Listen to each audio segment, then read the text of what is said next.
গণ অভ্যুত্থানের ১ বছর পরও বাংলাদেশে এখনো মানবাধিকার সংকট প্রকট বলে দাবি করেছে আন্তর্জাতিক মানবাধিকার সংস্থা হিউম্যান রাইটস ওয়াচ। আন্তর্জাতিক মানবাধিকার সংস্থা হিউম্যান রাইটস ওয়াচ তাদের সর্বশেষ প্রতিবেদনে যেটা বলেছে তা কোনো বিদেশি ষড়যন্ত্র নয়, এদেশের জনগণের চোখের সামনে ঘটে যাওয়া নির্মম বাস্তবতা। এই ধরনের পরিকল্পনা যদি বাস্তবায়ন করার চেষ্টা করে তাহলে এরা পালানোর সুযোগ পাবে না। তাদের ভাষায় বাংলাদেশ সরকারের সমালোচকদের উপর দমন নিপীড়ন বাড়ছে।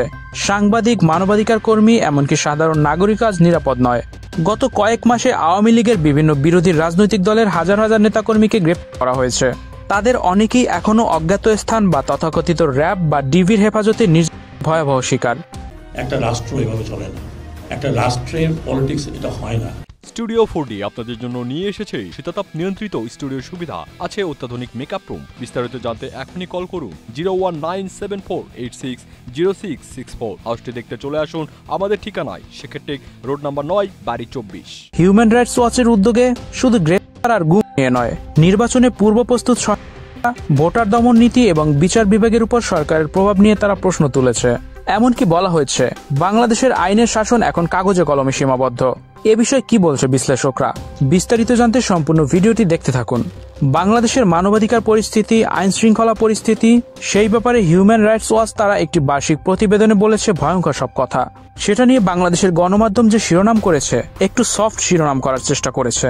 সেখানে বলা হচ্ছে যে শেখ হাসিনার দেশত্যাগের 1 বছর পরও মানবাধিকার সংকট প্রকট, এমনভাবেই শিরোনাম করা হয়েছে। কিন্তু ভেতরে যে বর্ণনাটা রয়েছে সেই বর্ণনায় উঠে এসেছে যে আমরা আদতে ভালো নেই। শেখ হাসিনাকে খারাপ হিসেবে ফ্যাসিস্ট হিসেবে তাড়িয়ে দেওয়ার পরে আমাদের প্রত্যাশাগুলো, আমাদের স্বপ্নগুলো বাস্তবায়ন হয়নি। এখনো আমরা প্রচন্ড সংকটের মধ্যে দিয়ে দিন অতিবাহিত করছি। কি বলছে হিউম্যান রাইটস ওয়াচ? কিছু কিছু পয়েন্ট আমরা একটু পড়ে দেখাবো, বোঝার চেষ্টা করব তাদের বক্তব্য কি। তারা এক জায়গায় বলেছে অধ্যাপক ইউনূসের নেতৃত্বে অন্তর্বর্তীকালীন সরকার গঠিত হয় 8 আগস্ট। 1 বছর ধরে ক্ষমতায় আছে সেই সরকার, কিন্তু মোহাম্মদ ইউনূসের নেতৃত্বাধীন সরকার মানবাধিকার রক্ষার চ্যালেঞ্জিং কর্মসূচি বাস্তবায়নে ব্যর্থ হচ্ছে। অর্থাৎ সরাসরি এই সরকারকে মানবাধিকার বিষয়ে ব্যর্থ বলছে Human Rights Watch. Icon focus 24 TV, powered by 4D Fourth Dimension। আমাদের চ্যানেলটি সাবস্ক্রাইব করে আমাদের সাথে থাকুন।